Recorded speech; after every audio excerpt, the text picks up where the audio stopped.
Well, this is one of the very few times I'm allowed to talk during this retreat. So yesterday, I have to get this off my chest before I start the actual Dharma talk. I was a good little Zen person, and I turned off all of my notifications on all of my devices, my watch, my phone, and then went to bed because I find Sesshin to be extremely tiring, and I wanted all the sleep I could get. And I woke up this morning to look at my phone, only because it's also my alarm clock, to see a picture of the 9-pound baby boy that my daughter-in-law had just given birth to.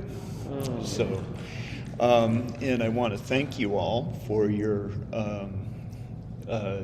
well wishes of health to my daughter-in-law and my son and my grandson as they are recovering from giving birth and being born, because they were in the well-being ceremony this morning.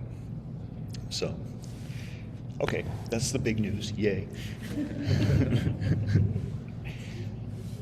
Pardon me? A little bit more like that. Yeah. Is that good? Okay, I'll try not to use any P's or S's if I put it that close to my mouth. But, so this is all so simple, isn't it? In about 500 BCE, Buddha realized that no one is satisfied. We all think, I hate that, and I want that. And if I only got rid of all I hate and I got everything that I wanted, it would be great. But the Buddha realized that this was irrational. He also realized that everything's changing. Nothing stays the way we want it to be. And that everything is interconnected to the point that it is essentially one giant network. This is profound, but basically simple. He decided to teach this, and from all accounts, people ate it up. So much so that they wanted to remember it. The only problem was that nobody could write yet. So they memorized it. And problematically, the Buddha had a habit, in fact a teaching, of trying to teach his simple concepts to people at a level they understood. So he explained his teachings in many different ways. To keep track, people made lists as a mnemonic device. They also made lists of things that other smart people that had heard and interpreted the Buddha's teachings said. In his translation of the Vimalakirti Sutra, Robert Thurman attempted to make a list of all the lists, and he came up with 85 lists. And that was just from India. The rest of us hadn't even gotten involved yet. Thurman's list also includes lists that are lists of other lists, and it gets overwhelming. And if when I first spoke, you were thinking he should have started with the lists of the Four Noble Truths and the Eightfold Noble Path, then congratulations, you've proven to us how different sects arise. So then writing happens. Oops, and my computer completely lost its place. So then writing happens. And when writing happens, it's in a culture of scarcity, where more and richer is synonymous with better.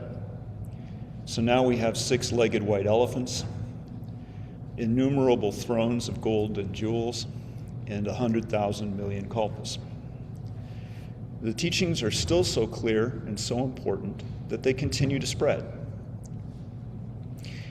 And one guy carries them over the mountains, the Himalayas for goodness sake, and this is really not what my computer is supposed to be doing to me right now. Sorry.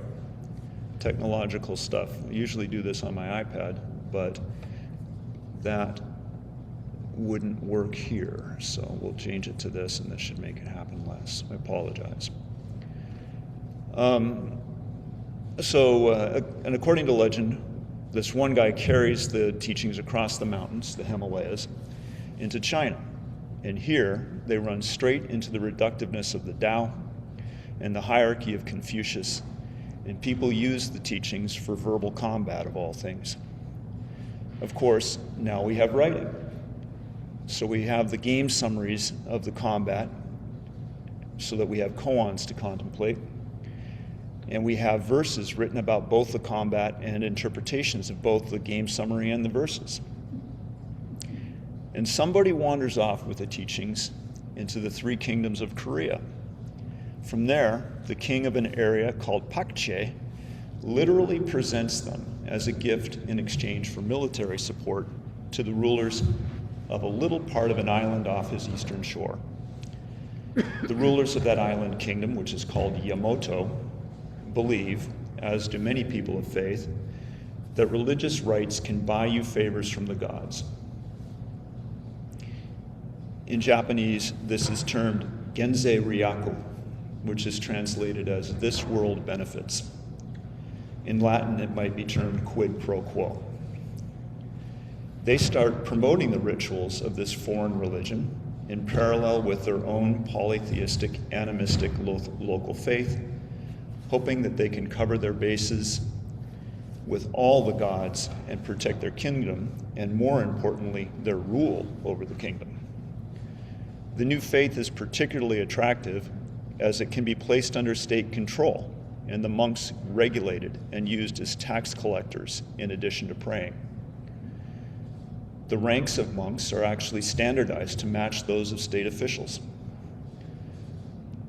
They like it so much that they spread the faith faster than the new monks can translate the now voluminous teachings of the Buddha and the 1,000 years of philosophers, scribes, commentators, and poets that followed him. So they just start chanting things by reading the names of the characters out loud without translating them. A significant hybridization with local beliefs changes both the teachings of Buddhism and the local religion, giving rise to Shinto as we now know it, and forever changing Buddhism. And Yamato grows, and it grows its borders and it changes its name to Nihon, which in the West we mispronounce with a J as Japan.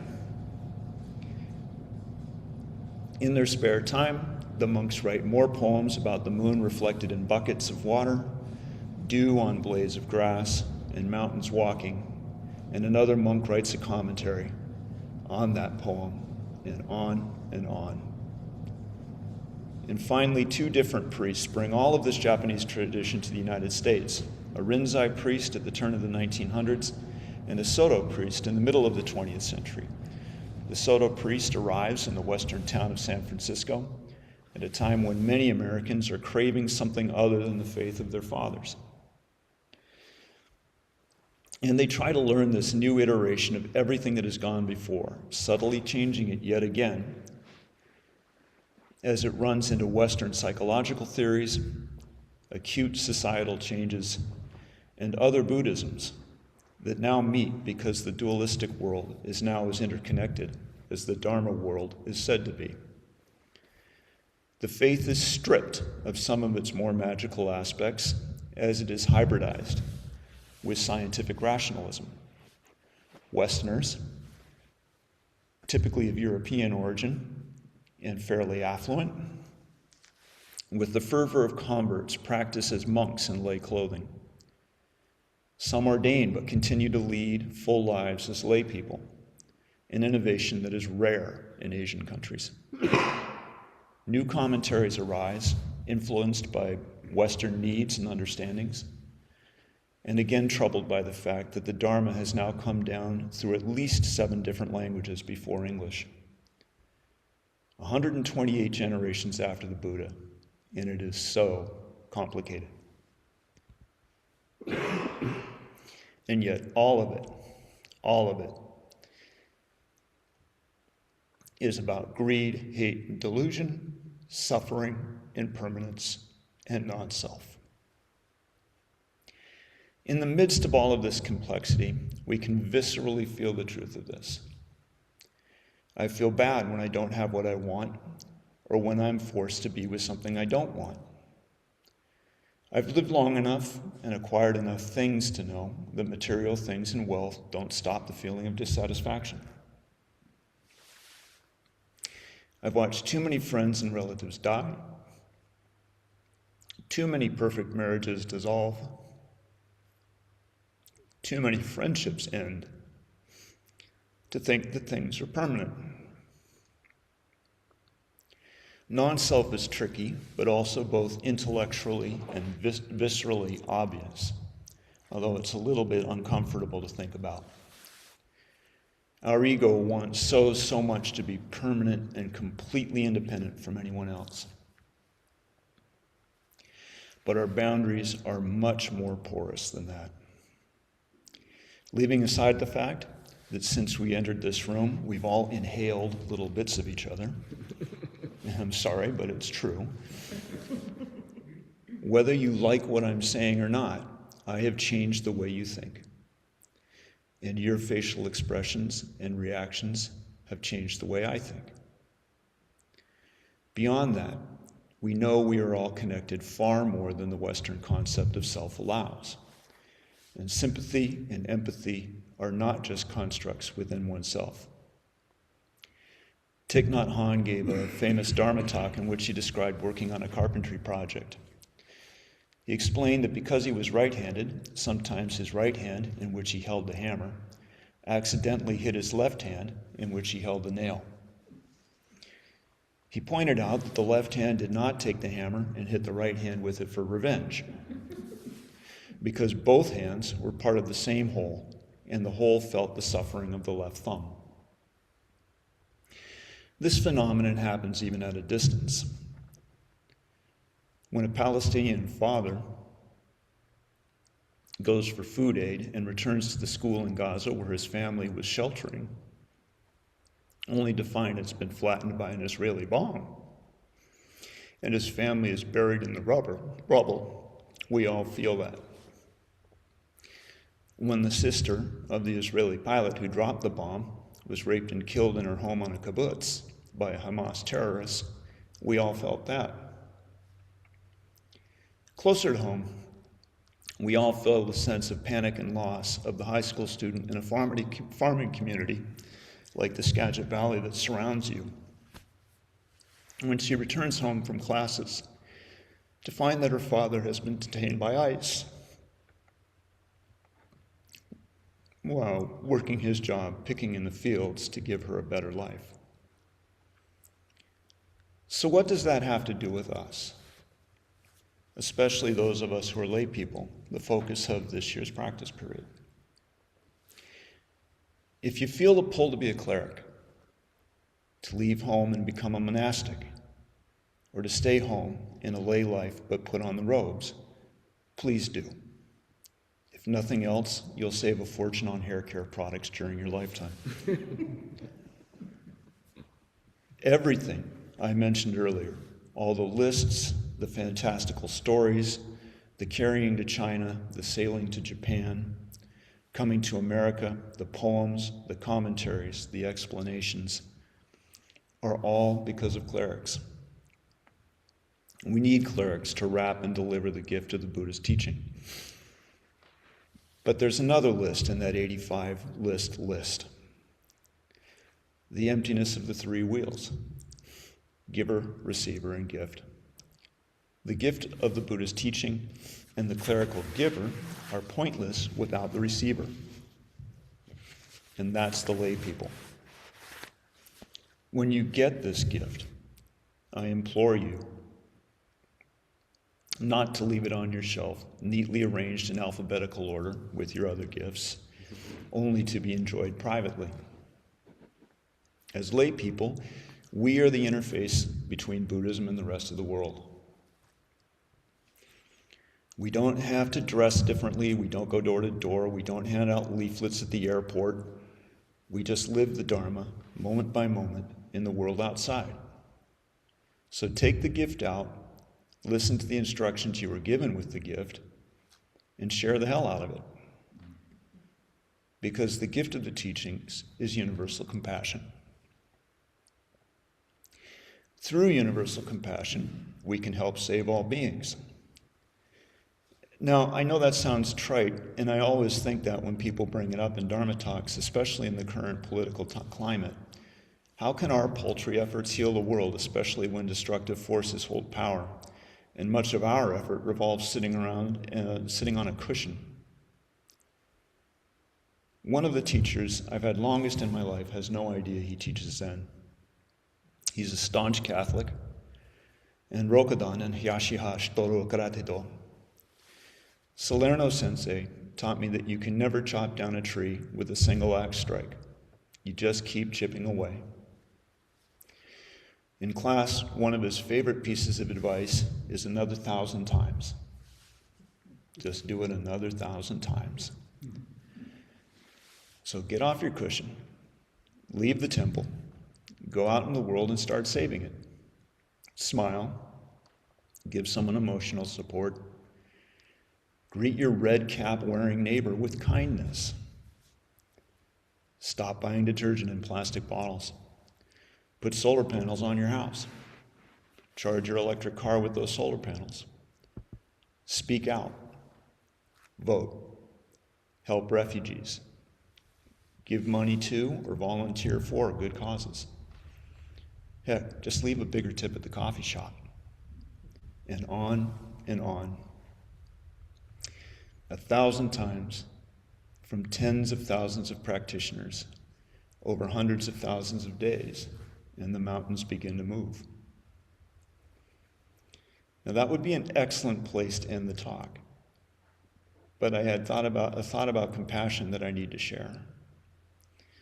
At the conclusion of the Sesshin that opened practice period, I was chatting with Nomon Tin after Reizela's ordination, and the topic of compassion came up. I had just given my Way-Seeking Mind talk the day before. And for those of you who heard that talk, my apologies, but you may remember that my failure at marriage was a big catalyst for me becoming a Buddhist. During that period of my life, Noman had suffered through quite a few Dokusan sessions that covered the mess that was my relationship, and he commented that he had been struck by the way I had spoken kindly of my ex during my talk. I replied that age gives you the perspective, and that sometimes you realize that the other person isn't the only asshole in your story. He commented that he had meant to say that I had been compassionate, but maybe that was the Kenote's version of being compassionate. In fact, I was being compassionate. But being compassionate to her involved admitting to myself that I was part of the problem. This brings up a point about compassion. Sometimes we conflate compassion with love or kindness, but there's a reason that there are different words for those concepts.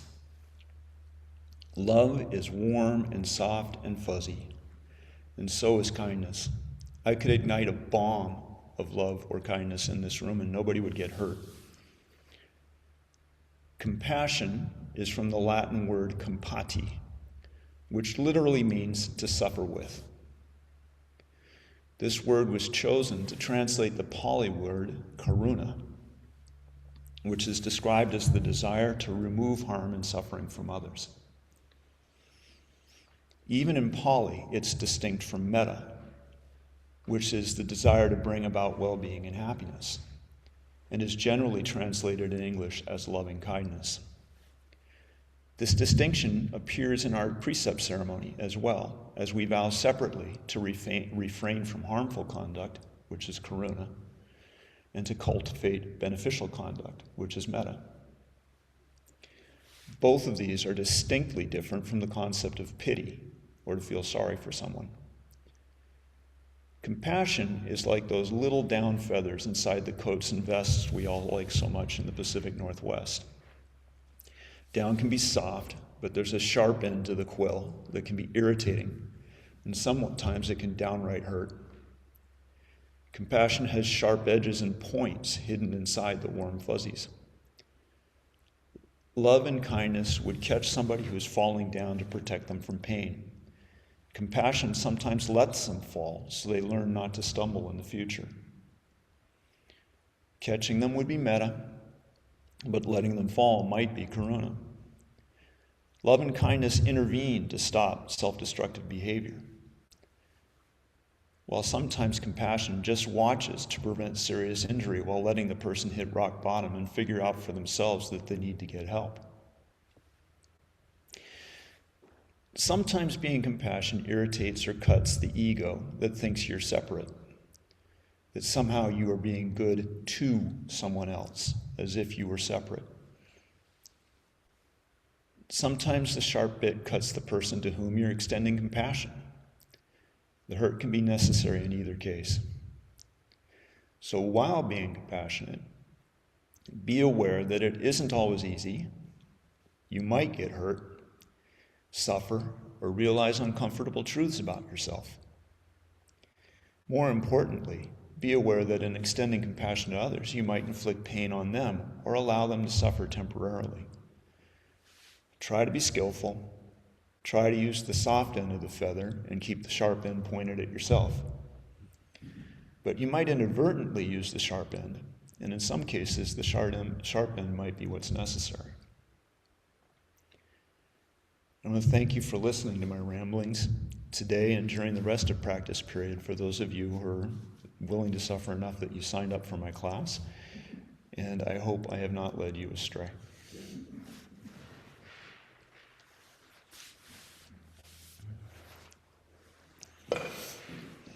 May our intentions equally extend to every being and place with the true merit of Buddha's way.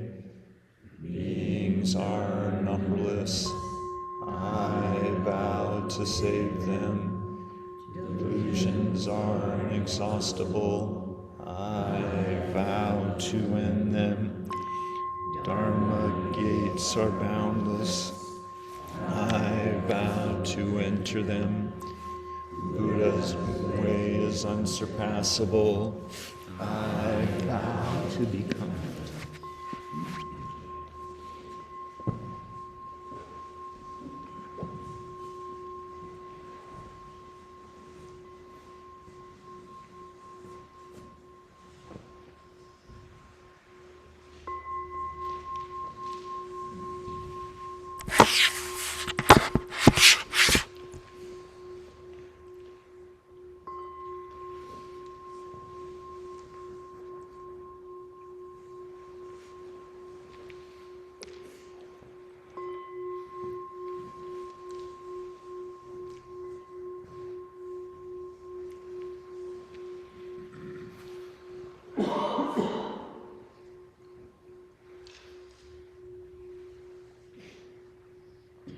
Please place your cushions back, and we will be going into evening.